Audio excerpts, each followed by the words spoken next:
తిరుమల శ్రీవారి దర్శనానికి వచ్చే భక్తులకు మెరుగైన సౌకర్యాలు కల్పించేందుకు టీటీడీ సరికొత్త టెక్నాలజీ వైపు అడుగులు వేస్తోంది. గంటల తరబడి క్యూలైన్లో ఉండే భక్తులకు అన్న పానీయాలు అందజేసేందుకు మూవింగ్ టేబుల్ వ్యవస్థను ప్రయోగాత్మకంగా పరిశీలించింది. భవిష్యత్తులో పూర్తిగా అందుబాటులోకి తీసుకురానుంది. ఇంతకీ ఈ పద్ధతి ఎలా పనిచేస్తుంది, దీని ద్వారా భక్తులకు ప్రసాదాలు ఎలా అందిస్తారు అనేది ఈ కథనంలో చూద్దాం. తిరుమల శ్రీవారి దర్శనానికి నిత్యం పెద్ద సంఖ్యలో భక్తులు తరలివస్తుంటారు. క్యూలైన్లలో గంటల తరబడి వేచి ఉంటారు. ఆక్టోపస్ బిల్డింగ్ నుంచి కృష్ణతేజ గెస్ట్ హౌస్ వరకు దాదాపు 3.5 కిలోమీటర్ల మేర విస్తరించి ఉండే క్యూలైన్లలో ఉదయం 6 గంటల నుంచి రాత్రి 11 గంటల వరకు టీటీడీ నిరంతరాయంగా అన్నప్రసాదాల్ని పంపిణీ చేస్తోంది.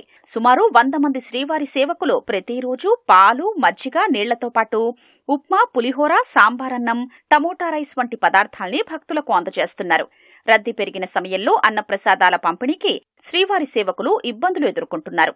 అందుకే క్యూలైన్లలో అన్నప్రసాదాల పంపిణీని మరింత వేగవంతంగా, సులభంగా అందించేందుకు టీటీడీ ఒక వినూత్న, సరికొత్త విధానానికి శ్రీకారం చుట్టింది.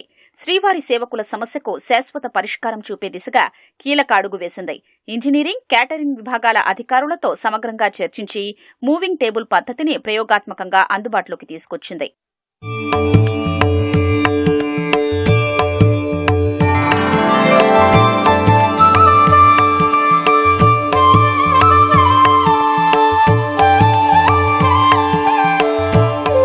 దాదాపు 10 లక్షల రూపాయల అంచనా వ్యయంతో 7 మీటర్ల పొడవుతో ఈ అధునాతన మూవింగ్ టేబుల్ ను ఇంజనీరింగ్ విభాగం రూపొందించింది. ఇది పూర్తిగా కన్వేయర్ బెల్ట్ తరహాలో పనిచేస్తుంది.